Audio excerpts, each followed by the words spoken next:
Jadi kaget sekali saya melihat ini. Ya, kita siap belajar ya. Nah, hari ini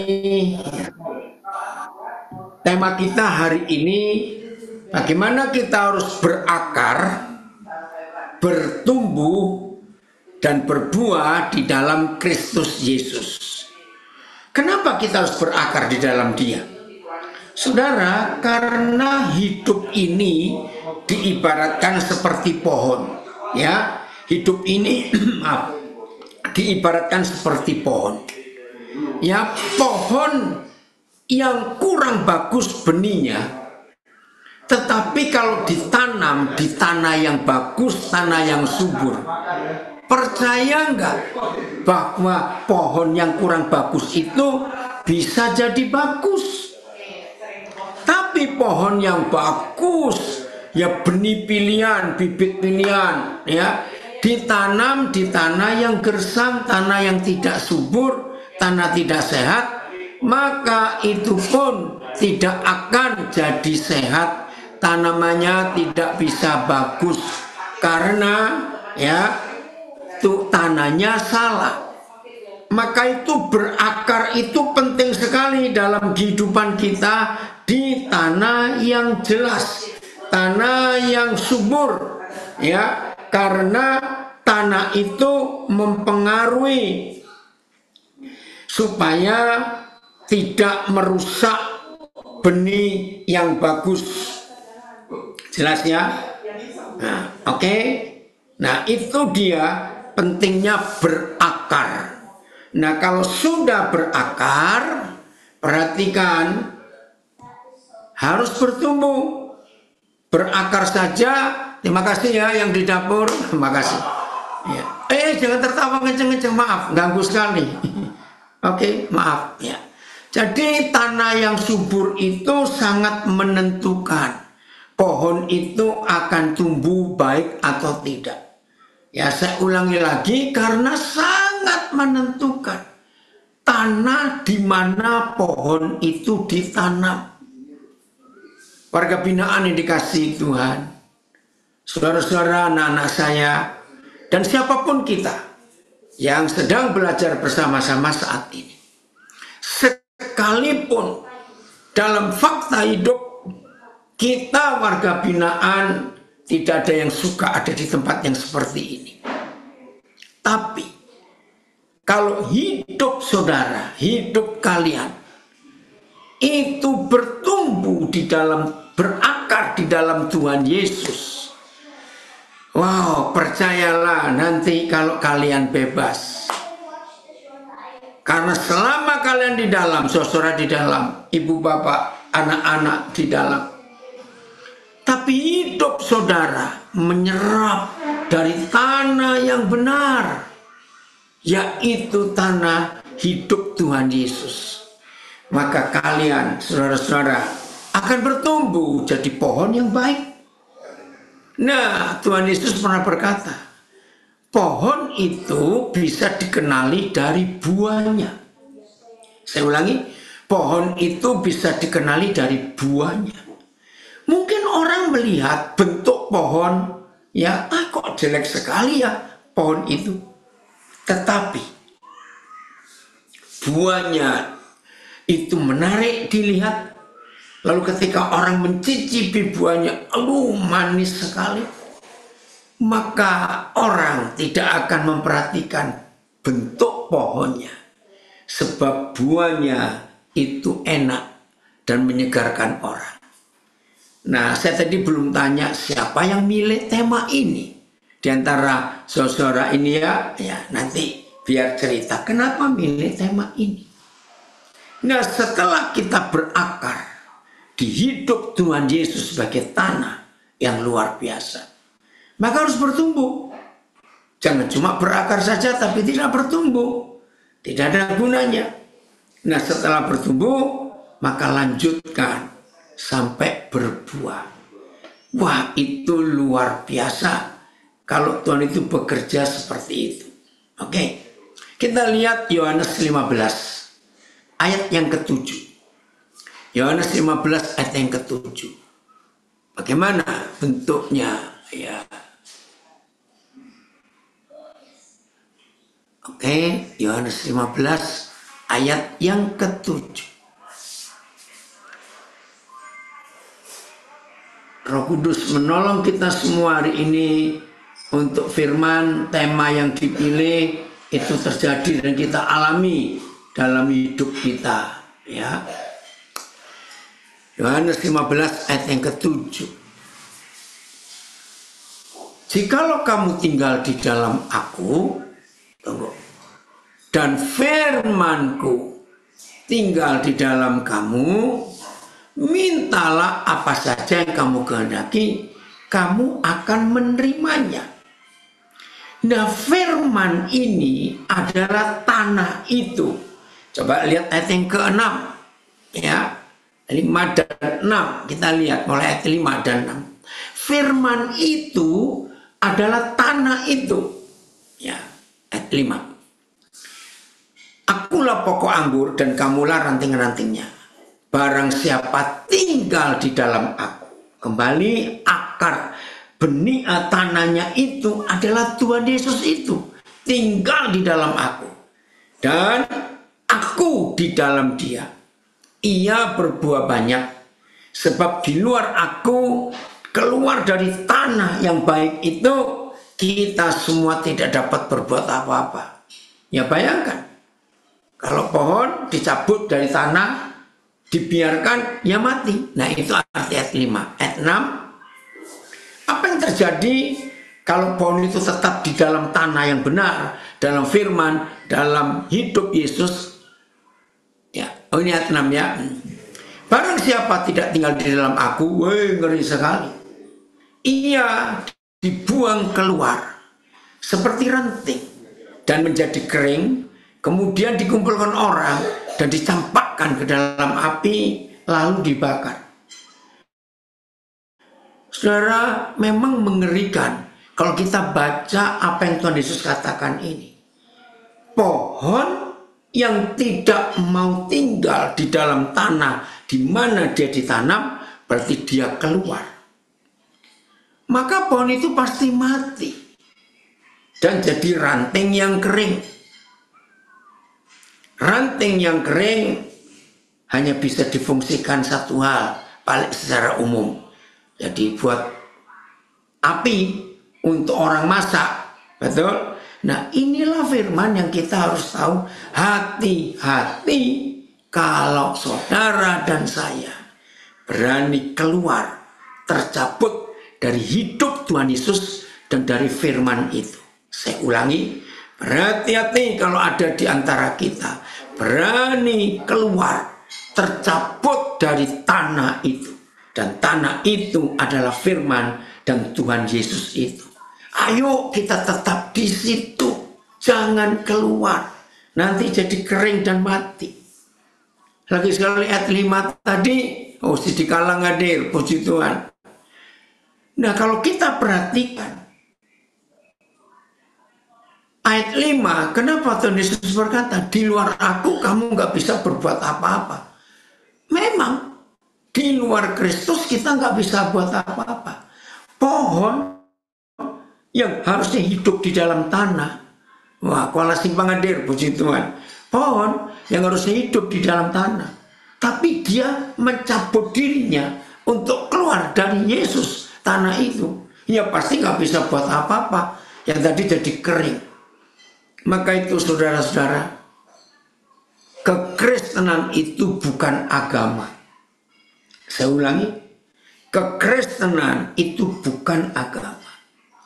Sebab untuk tetap tinggal di dalam tanah itu, ya perhatikan, sebab untuk tetap tinggal di dalam tanah itu, maka hanya ada satu cara, jangan keluar. Jangan tercabut. Nah, Tuhan Yesus tidak minta kita untuk tekun beribadah. Ini bedanya dengan yang lain. Kalau yang lain selalu menekankan ibadah. Wajib berdoa sekian kali sehari. Wajib melakukan ritual ini. Wajib melakukan itu. Nah, orang yang rajin beribadah Maaf ya, orang yang rajin berdoa sekalipun, orang yang rajin baca firman sekalipun, itu belum tentu orang itu berakar di dalam firman itu, berakar dalam hidup Yesus. Belum tentu. Walaupun rajin ibadah, rajin berdoa, rajin baca Alkitab, bahkan rajin pelayanan pun, belum tentu orang itu hidup dan tinggal di dalam tanah itu, yaitu hidup di dalam Tuhan Yesus dan tinggal di dalam firman itu. Belum tentu. Ya Pri, puji Tuhan. Maka itu saudara, kita harus perhatikan baik-baik. Orang lahat ikut hadir, puji Tuhan. Ya. Jadi kita harus periksa hidup kita. Oke, pasti saudara tanya, lalu cirinya apa? Tanda-tandanya apa? Bahwa orang itu betul-betul tinggal dalam firman dan tinggal dalam hidup Yesus. Sama seperti pohon, di mana akarnya menyerap semua nutrisi, semua mineral dari tanah di mana mereka ditanam. Maka pohon itu akan sehat. Semua mineral, ya, semua kompos, semua yang subur di dalam tanah itu, maka kelihatan dari hidupnya. Nah, begitu pula saudara dan saya. Kalau saudara dan saya hidup karena firman dan oleh firman, maka karakter Yesus itu akan nyata di hidup kita. Karena kita makan dari situ. Bisa ngerti ya maksud ini? Dan itu sungguh-sungguh luar biasa, saudara. Akan kelihatan karakter kita, cara kita berpikir, cara kita berkata, cara kita memandang sesuatu, cara kita merasakan sesuatu, cara kita mendengar sesuatu. Semuanya akan dikuasai oleh firman itu. Gak akan keluar dari situ. Sehingga kemuliaan Tuhan, sikap-sikap dan karakter Tuhan Yesus nyata di dalam hidup kita. Oke, Iro, makasih Pak. Bapak senang kamu hadir tuh belajar. Oke ya. Jadi itu yang Tuhan inginkan. Paulus hebat ya. Ayo kita lihat Kolose 2. Ya. Betul, LPP Martapura. Pohon yang baik menghasilkan buah yang baik. Ya. Kolose pasal 2 ayat 6 dan 7. Kolose pasal 2 ayat 6 dan 7. Pagi juga ini cucu saya. Gimana kakak Rondi? Salam ya. Ayah sudah sehat? Oke. Ya. Woi, pagi pengacara hebat Bapak Rondi Talapesi. Senang nak Bapak nak kamu hadir. Ya. Udah, Kolose 2 ayat 6 dan 7. Kita lihat ini. Woi, Taipiren, puji Tuhan.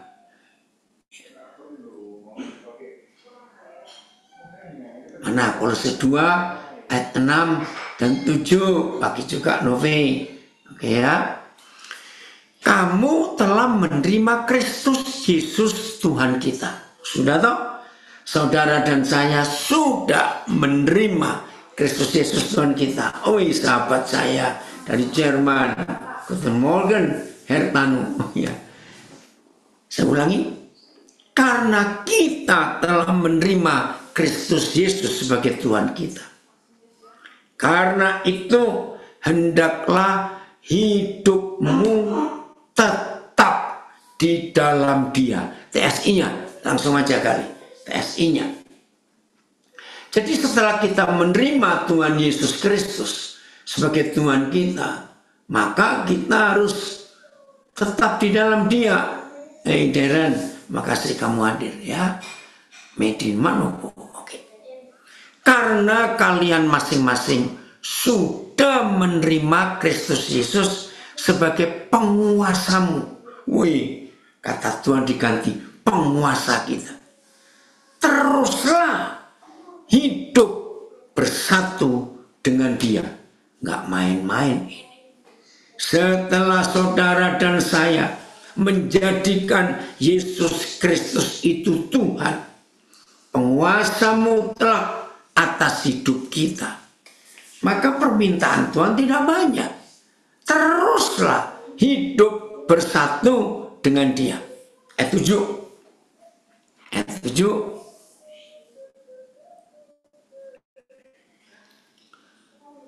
Ayat 7. Charles Soleman dari Texas hadir ya. Ya. Wih, gembala hebat dari Binjai, Bu Arni Toding. Ya. Oke. Lihat ini perintahnya. Setelah saudara dan saya menerima Tuhan Yesus sebagai penguasa tunggal atas hidup kita, hendaklah kamu berakar di dalam Dia dan dibangun di atas Dia. Hendaklah kamu bertambah teguh dalam iman yang telah diajarkan kepadamu, dan hendaklah hatimu melimpah dengan syukur. Ada kata berakar. Jangan tercabut dari tanah itu. Tetap berakar di dalam Dia. Wih, ini sungguh-sungguh luar biasa permintaan Tuhan ini.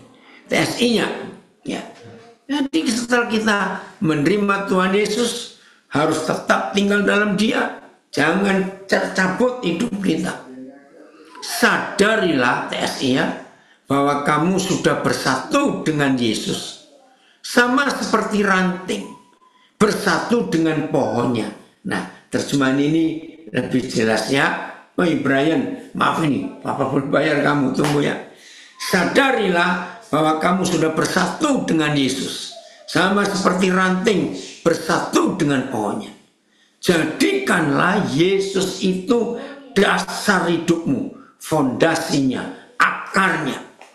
Teruslah percaya penuh kepadanya tanpa goyah. Saudara, pohon yang bagus ditanam di tanah yang bagus, tapi goyang terus, nggak kuat, akarnya nggak berkokoh, mati juga. Maka itu jangan goyah.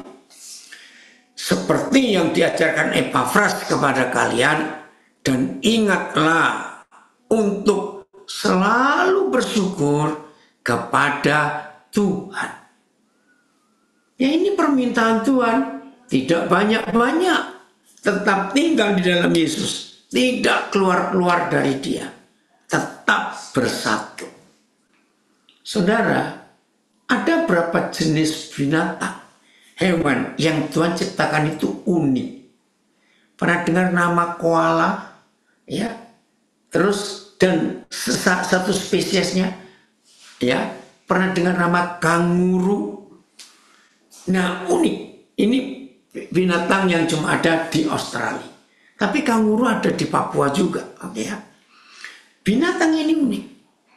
Begitu mereka melahirkan anak, ya, tiba-tiba dengan cara yang ajaib mereka bisa merangkak. Ya, di dalam tubuh binatang jenis ini, itu bagian perut depan ada kantong. Nah, di dalam kantong yang Tuhan ciptakan luar biasa itu, ada putihnya, tetek induknya. Saudara, anak binatang ini, kanguru, koala, dan sejenisnya satu spesies, walaupun sudah dilahirkan, tetapi, Karangasem harus live. Nah, ini kenapa ini ya? Masih ditanya ya Pak Andreas, Karangasem harus keluar. Oke. Nah, binatang jenis ini, walaupun anaknya sudah dilahirkan, tetapi tidak akan hidup kalau anaknya itu tidak tersimpan di dalam kantong di perut mamanya. Itu unik sekali. Pertama kali saya mengenal mereka, seperti panda juga sama, disembunyikan di perut itu. Kecil sekali binatang itu. Itu sangat heran. Saya melihat, pertama kali saya melihat binatang itu, wah, hebat sekali Tuhan menciptakan jenis-jenis binatang yang berbeda. Nah itu berbulan-bulan mereka tinggal di situ. Hebat sekali binatang jenis ini. Maaf loh, itu anaknya pun kan maaf, berak kencing di dalam situ. Tapi nggak tahu bagaimana Tuhan menciptakan cara untuk mereka bisa membersihkan. Terima kasih Tuhan, Engkau sungguh hebat. Nah, seperti gambaran pohon dan gambaran kanguru dan koala, panda tidak akan bisa hidup kalau tidak tetap tinggal berakar di dalam tanah itu, yaitu Tuhan Yesus. Oh ya, salam balik ya. Ini cucu saya dari Sumba, ikut belajar juga. Wah, Purwokerto, LP Narkotika juga harus live. Ya, kita maklumi dulu, cari sebabnya, kenapa. Jadi tanpa Tuhan Yesus, tanpa firman-Nya, kita itu nggak bisa hidup. Lagi sekali saya katakan bukan cuma membaca, saudara, tapi merenungkan. Firman itu makanan. Ada banyak ayat di Alkitab yang memberitahu kita firman itu makanan. Salah satu yang paling hebat dalam kitab Ulangan pasal 8. Kalau saudara masih ingat. Sebab manusia tidak hanya hidup dengan nasi, dengan makanan saja. Tapi manusia hidup dengan firman. Coba bukakan itu kali Ulangan pasal 8. Ayat yang keempat. Ulangan 8 ayat yang keempat. Oh, dari Kabu, Jombang, Dadir, puji Tuhan. Ulangan 8. Kita lihat firman ini. Ya.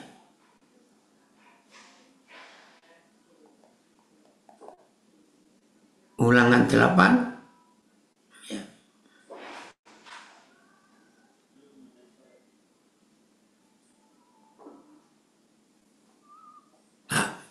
Oh, sebentar.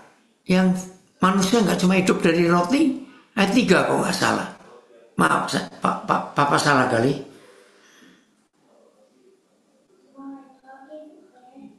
Nah, jadi Tuhan merendahkan hatimu, membiarkan engkau lapar dan memberi engkau makan mana yang tidak kau kenal dan yang juga tidak dikenal oleh nenek moyangmu untuk membuat engkau mengerti. Perhatikan ya, untuk membuat saudara dan saya mengerti. Ngerti apa?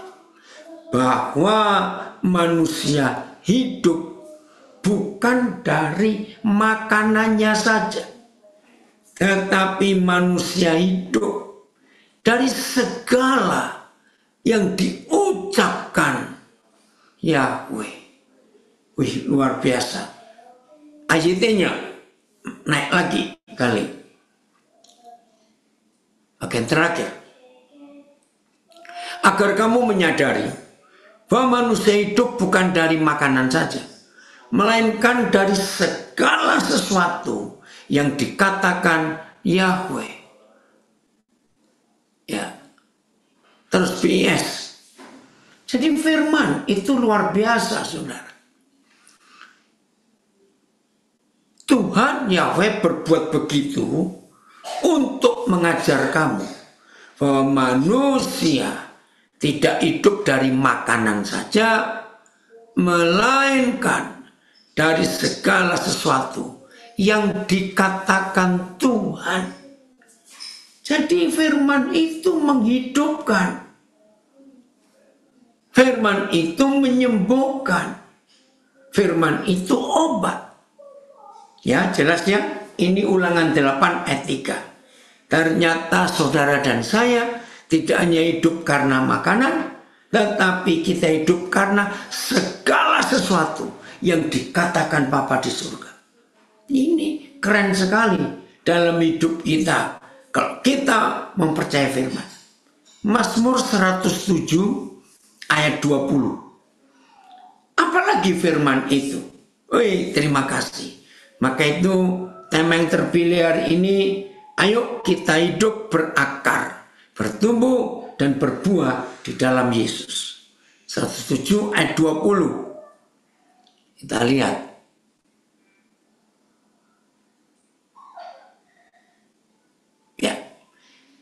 disampaikannya firman-Nya. Firman, inilah tanah di mana sebagai pohon kita ditanam dan kita bertumbuh. Disampaikannya firman-Nya. Dan disembuhkannya yang sakit.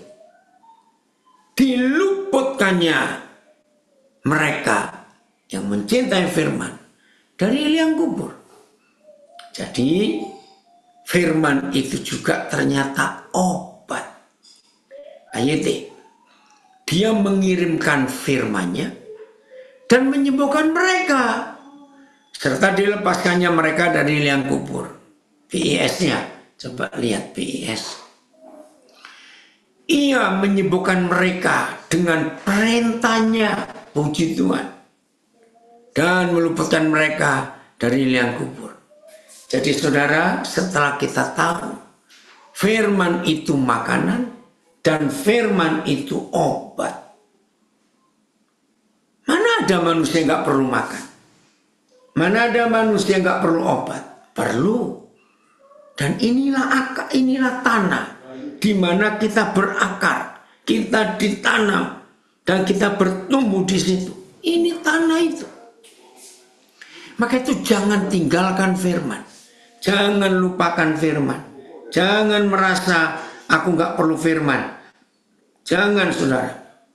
Maka berbahaya sekali dalam hidup itu. Jelas ya? Ayo, semangat sekali. Nah, saya katakan lagi. Firman itu nggak cuma dibaca.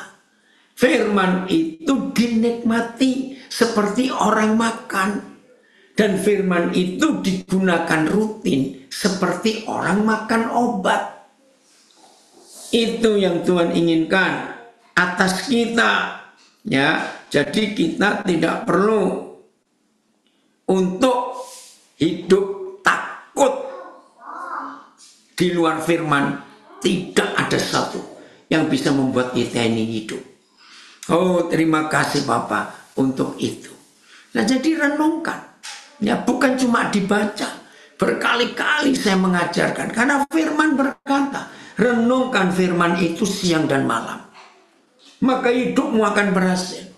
Apa itu merenungkan? Maaf ya saudara, yang cuma rajin membaca Alkitab, tetapi tidak pernah direnungkan. Begini arti merenung itu ternyata dari bahasa Yunani. Artinya memamap, dari bahasa Ibrani memamap dia. Maka firman itu jadi makanan karena ketika direnungkan seperti sapi makan rumput. Enggak cuma sekali dikunyah terus ditelan selesai. Tidak. Ternyata lembu itu mengunyah. Oh, Purwokerto terhalang jaringan. Ya, Tuhan menolong.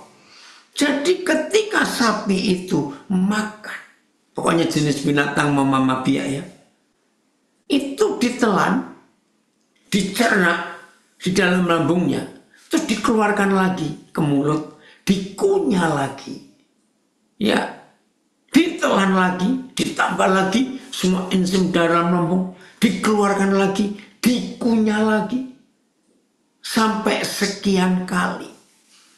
Maka itu susu sapi terbukti bisa menghidupkan bayi-bayi manusia kalau ada masalah dengan ASI ibunya. Ini loh kehidupan saudara. Maka itu jangan cuma membaca. Kalau membaca saja tanpa direnungkan, saudara nggak akan dapat apa-apa.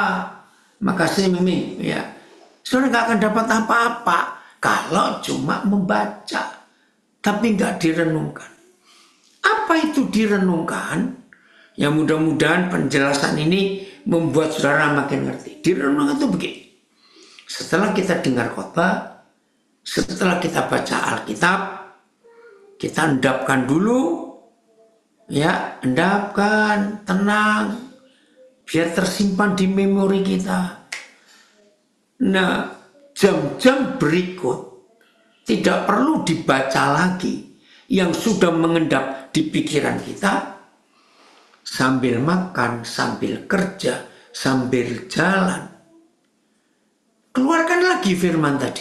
Oh iya, aku tadi barusan dengar pendeta khotbah ini. Ya. Oh iya, aku tadi ingat. Aku baca ayat ini. Aduh, aku harus mengampuni musuhku itu. Sambil ngomong sendiri, Tuhan berat loh. Ya, berat Tuhan. Itu gimana? Gak apa-apa, ulangi lagi. Aku sudah baca firman itu. Dan aku sudah dengar khotbah itu. Bahwa aku harus mengampuni. Jadi ngomong sendiri saudara. Seperti saudara ingat lagi yang khotbah tadi, atau yang kemarin, atau yang minggu lalu. Nah itu artinya direnungkan. 3 jam kemudian saudara lagi santai sebentar, renungkan lagi. 5 jam setelah itu saudara lagi santai sebentar, renungkan lagi. Terus begitu. Oke, ini ada komen bagus dari Nabiri. Ranting yang kering kalau kesentuh sedikit berbunyi gemerisik, ditekuk patah.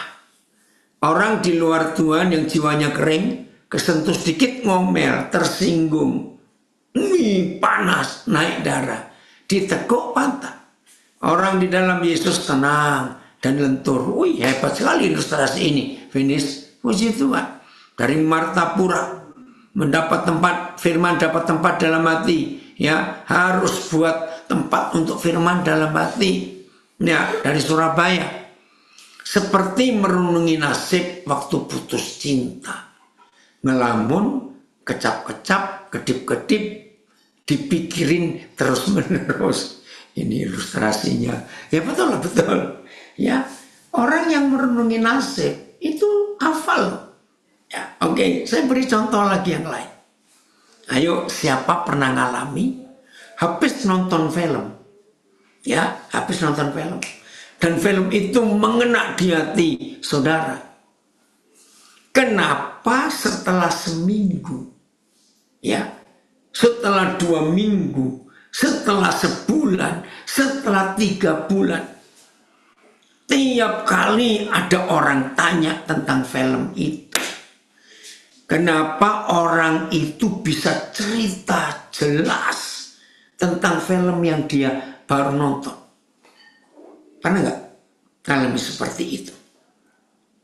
Bukan dia menghafalkan cerita filmnya, tidak. Sebab film yang dia tonton itu sangat berpengaruh di hidupnya.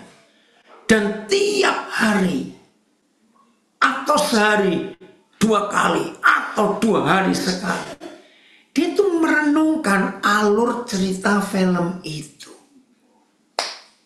Saudara, bayangkan. Kalau itu dilakukan berhari-hari, maka film itu, nasib itu, putus cinta tadi, itu sudah hafal di mulutnya. Tiap kali ketemu orang cerita, karena tiap hari direnungkan, diulang, direnungkan, diulang. Nah, ada yang komen di Instagram saya, filmnya sampai ke bawah mimpi. Betul. Ada yang tanya, apa bedanya logos dan rema? Logos itu yang tertulis, huruf-huruf itu. Nah, setelah huruf-huruf itu direnungkan, maka itu jadi rema. Ya, rema itu adalah intisari dari yang tertulis. Bagus, makasih Ming, pertanyaanmu menjelaskan kita semua.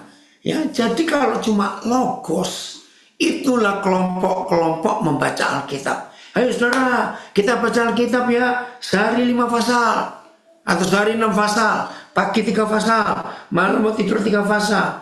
Itu cuma membaca, tapi tidak direnungkan. Nggak akan hidup firman itu. Oke lah, ini ada contoh lagi yang lebih jelek dari contoh nasib tadi. Maaf, walaupun nggak pernah punya yang saya mau sebut, tapi pasti saudara ngerti. Ayo, mengapa firman Tuhan itu sulit dihafal? Tapi firman mama mertua, kenapa hafal terus? Maaf ya. Kenapa? Ya itu tadi contohnya. Karena khotbahnya mama mertua direnungkan terus. Oh dia begitu. Oh dia begono. Oh dia ngomong ini tentang aku. Kalau itu diulang-ulang terus, ya otomatis lama-lama hafal. Karena diomongkan terus. Oke, kita mau lihat ayatnya ini ya. Yosua 1 ayat 8. Yosua 1 ayat 8. Kita lihat. Kenapa omongan tetangga lebih gampang dihafal? Yaitu karena diulang-ulang dan direnungkan. Yosua 1 ayat 8. Mudah-mudahan contoh ini ngerti. Nah itu kita berakar saudara. Di dalam firman.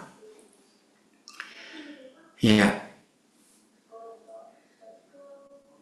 Woi, Jackson, nanti kita ketemu tanggal 13. Kok 13? Tanggal 19, 20 dan 21 ya. Jackson, DSF. Ini anak saya, Mbak Tuhan. Gembala ini ikut. Janganlah lupa, ya perhatikan. Janganlah lupa memperkatakan kitab Taurat ini. Jangan lupa. Tapi renungkanlah firman itu siang dan malam. Supaya engkau bertindak hati-hati. Sesuai dengan segala yang tertulis di dalamnya. Sebab dengan demikian perjalananmu akan berhasil. Dan engkau akan beruntung. Wih, ini luar biasa firman ini saudara. Perkatakan kitab Taurat itu. Jadi diucapkan ulang-ulang. Nah ini rahasianya. Kenapa firman tetangga? Kenapa firman orang yang menyakiti saudara? Kenapa firman mama mertua? Itu saya sebut firman semua. Gampang diingat dan gampang dihafal. Karena orang itu memperkatakan. Kata-kata orang yang menyakiti. Kata-kata orang yang menyinggung. Kata-kata ibu mertua itu diulang terus. Ketemu saudara cerita. Ketemu teman cerita. Ketemu tetangga cerita. Seperti yang film tadi. Kenapa orang baru nonton film sekali kok bisa hafal alur ceritanya? Waduh, dan ceritanya itu karena tiap kali ketemu orang dia cerita. Ketemu orang baru dia cerita. Wih, aku bulan ini kalau nonton film ini loh bagus. Nanti ketemu lagi setelah sekian bulan. Aku nonton film itu bagus. Jadi semua hal yang buruk maupun yang baik. Kalau manusia ulang-ulang memperkatakannya. Kalau AYT lihat ini. Kitab Taurat ini tidak boleh jauh dari mulutmu. Enggak boleh jauh. Omongan tetangga, omongan orang menyakiti, omongan mama mertua. Kenapa lebih mudah dihafal? Karena enggak pernah jauh dari mulut orang itu. Mau ada di mulutnya. Baru ketemu orang baru, cerita itu lagi. Padahal orang yang baru dia kenal itu nggak ada hubungannya dengan orang yang menyakiti dia. Karena terlalu penuh. Maka itu keluar lewat mulutnya. Wih, ngeri sekali. Saudara, biarlah hari ini semua kita menyadari. Belum selesai kali. Setelah kita ucapkan, lalu kita renungkan. Kenapa firman mama mertua lebih gampang dihafal? Karena sambil makan, menantu ini merenung. Ya kok bisa ya mamaku ngomong kayak begitu ya? Aku ini kena apa? Salahku apa? Kenapa dia ngomong begitu? Nah, jadi diulang-ulang, direnungkan siang dan malam. Nah, hasilnya perjalanan kita akan berhasil dan kita akan beruntung. Kalau yang kita renungkan adalah firman, bukan yang lain-lain. Maka itu ayo mulai hari ini saudara, dengan serius kita melakukan firman ini. Ada yang komen, bagus. diperkatakan terus dan diingat-ingat dan disimpan dalam hati, jadi bisa hafal. Puji Tuhan, saya belum kenal Happy Riana. Betul sekali. Jadi itu caranya saudara dan saya tinggal dalam firman, berakar di dalam Yesus, karena Yesus itu firman. Maaf, ini cerita tentang diri saya sendiri. Saya itu gak pernah menghafalkan ayat Alkitab. Sama sekali saya tidak pernah menghafalkan. Tapi orang-orang heran kalau melihat saya kenapa bisa hafal? Nah, ini yang saya lakukan. Tiap kali saya dapat firman, saudara, yang mengena di hati saya, atau yang menusuk saya, menyadarkan saya, maka firman itu saya akan perkatakan. Sambil jalan, sambil nyapu, ya sambil ngerjakan apa saja, sesekali saya masak, saya ucapkan firman itu. Oh iya, firmannya begini, firmannya begitu. Oh itu Yakobus 3:16 itu apa? Nah, tolong bagi semua saudara yang ngikuti via Facebook, Instagram, Zoom, kalau ingin mengetahui jawaban saya, kenapa saya bisa tahu banyak ayat? Bukan menghafal lagi sekali. Itu saya renungkan. Saya memamah biak, ya. Saya memamah biak. Saya dapat khotbah ayat ini. Aduh, saya simpan terus. Saudara bayangkan. Khotbah guru saya tahun 72 sudah meninggal. Saya masih ingat sampai hari ini karena saya simpan firman itu di hidup saya. Khotbah Pendeta Yusuf BS di Surabaya tahun 78. Saya masih ingat sampai hari ini karena itu saya renungkan. Yang diajarkan mentor saya Yeremia Ring, ya, almarhum semuanya sudah meninggal, Pak Stefanus Damaris, ya, Pak Samuel Elkana, Pak Yusak Cipto, banyak lagi saya nggak bisa sebut. Kenapa saya hafal sampai hari ini? Karena itu saya renungkan, saya ulang-ulang, saya perkatakan. Apalagi setelah ada Zoom pandemik yang lalu, tiap hari saya itu ngajar sampai hari ini. Bagaimana firman itu nggak hidup di hidup saya? Van, belajar ya. Itulah Tuhan. Jadi berakar di dalam Yesus supaya bertumbuh di dalam Dia dan sampai kita berbuah di dalam Dia seperti Dia. Karena firman itu kita makan. Firman itu jadi obat di hidup kita. Dikunyah, ditelan. Jangan lupa ya kata merenung itu. Nah, di dalam bahasa Inggris, memamah biak disebut ruminate. Nah, definisi ruminate itu setelah mendengar sesuatu, dipikirkan dalam-dalam. Wih, luar biasa. Lagi sekali, memamah biak, kalau dipakaikan bahasa Inggris, menjadi ketika mendengar sesuatu, lalu direnungkan dalam-dalam, maka yang didengar itu akan masuk. Wah, ini anak saya ini, ya, dia pernah dengar khotbah saya tentang Love, Sex, and Dating tahun 97. Itu masih diingat oleh anak saya ini, dan saya dapat cucu dari mereka 2 orang. 97 masih ingat karena direnungkan.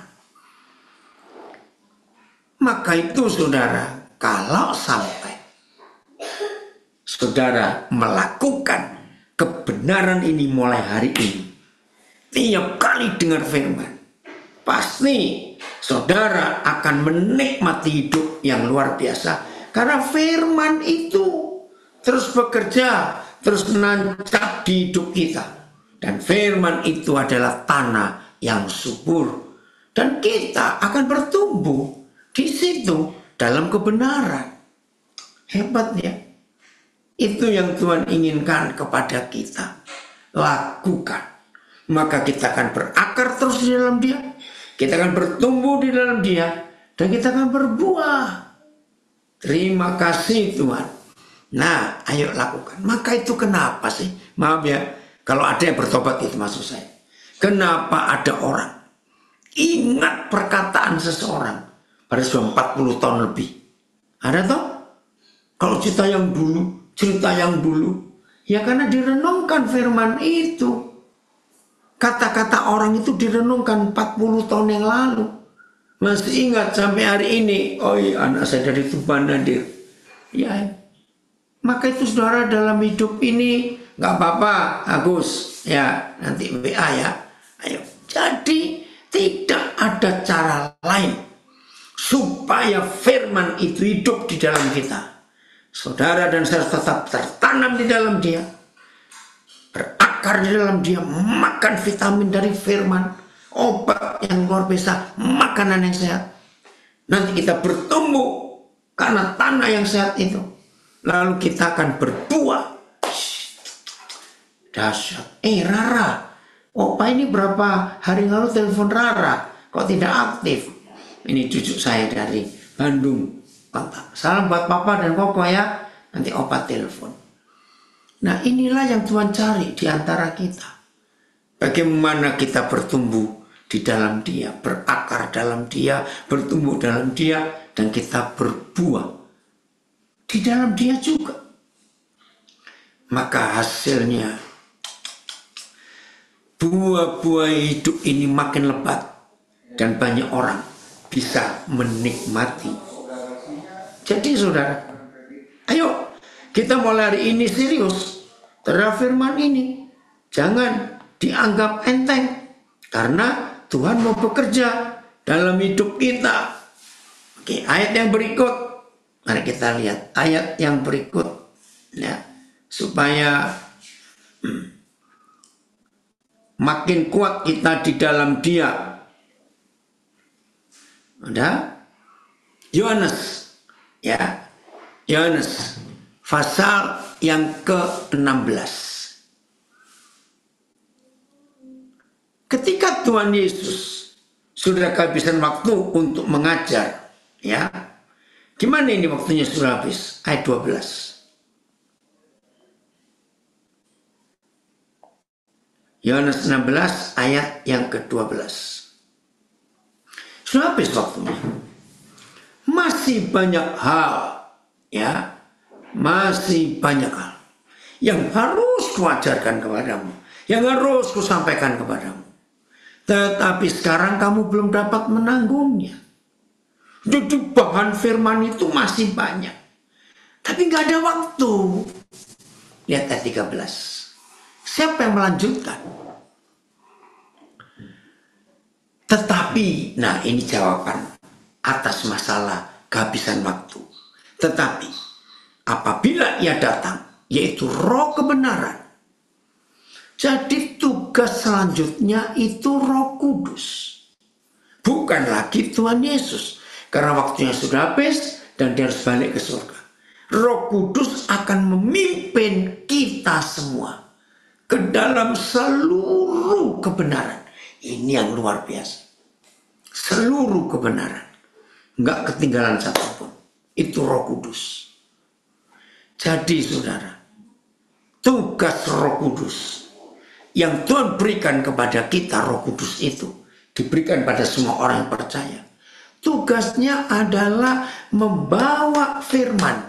Tanah itu tetap gembur, tetap subur. Tanah itu tetap sehat. Tanah itu tetap bernilai.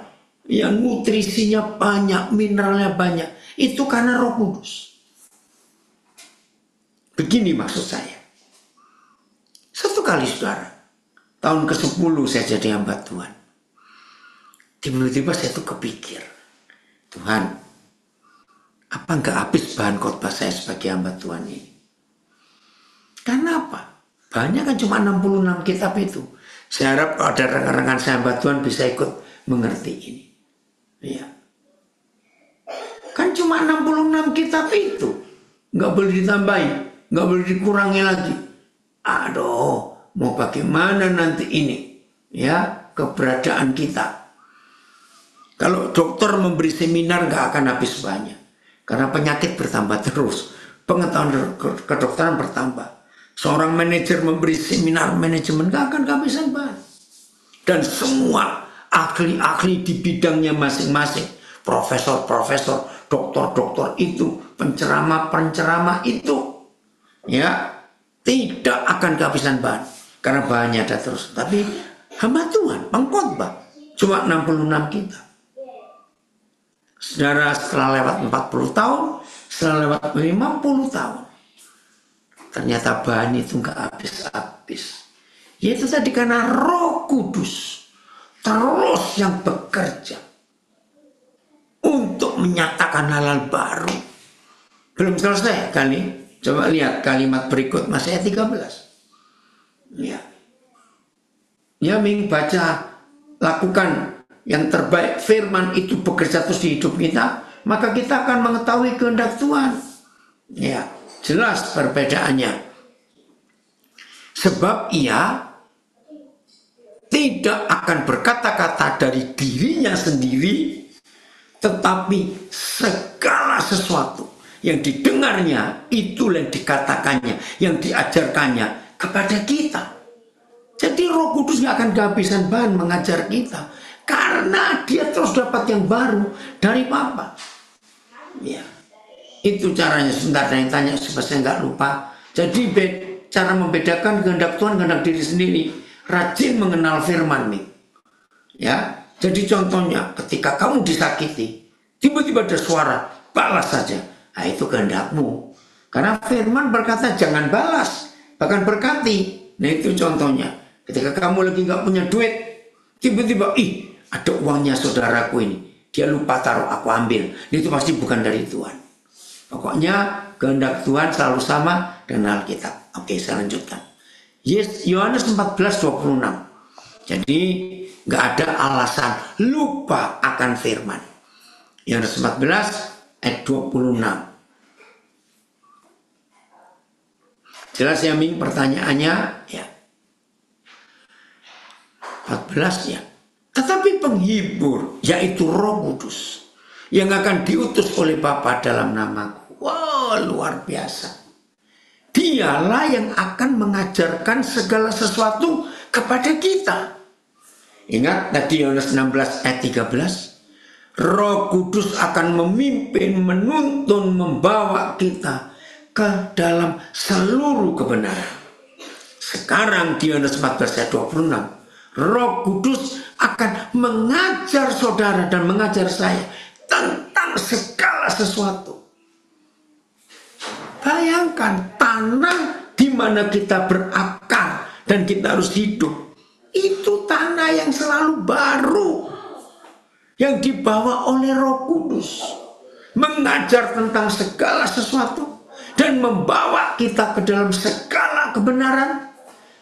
Jadi nutrisi tanah yang kita perlukan untuk kita bertumbuh setelah berakar dalam Yesus, itu tanah yang sehat, yang tiap hari selalu baru. Kita nggak akan kekurangan apa-apa kalau firman itu kita hidupi, firman jadi makanan kita. Lihat kalimat yang berikut, tugasnya Roh Kudus, masih Yohanes 14 ayat 26. Terima kasih Bapak, terima kasih. Dan akan mengingatkan kita semua akan semua yang Yesus telah katakan. Terima kasih Bapak. Jadi firman yang adalah Tuhan Yesus sendiri dan adalah tanah di mana kita berakar dan bertumbuh dan berbuah. Itu tanah yang luar biasa.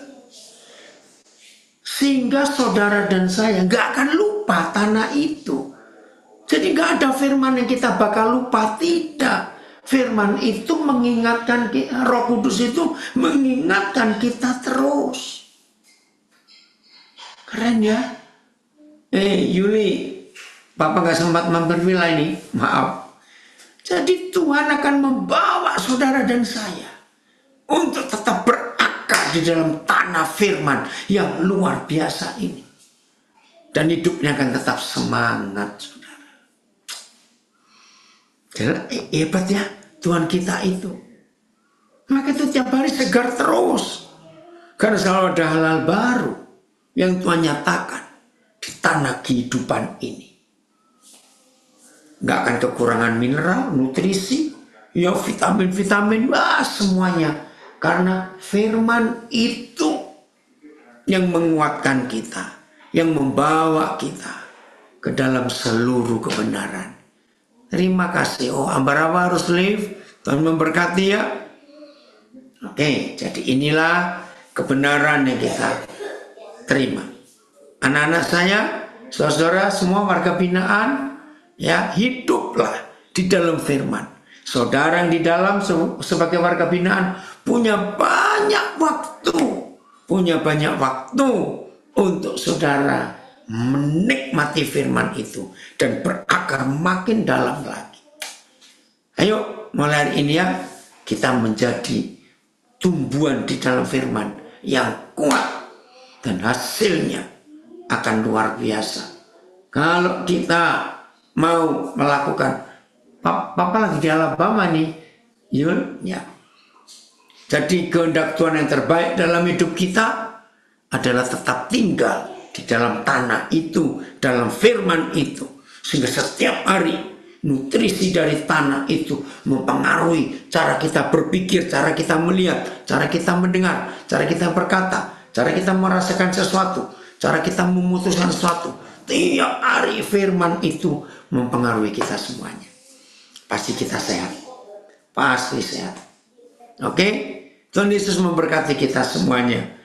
Lagi sekali terima kasih Ibu Bapak petugas yang menyertai anak-anak kami ini untuk belajar. Tuhan memberkati semua kita ya yang di luar juga. Serius mulai hari ini tinggal di dalam firman. Martapura, puji Tuhan. Tuhan memberkati kita semuanya. Hebat firman Tuhan itu. Ayo, host.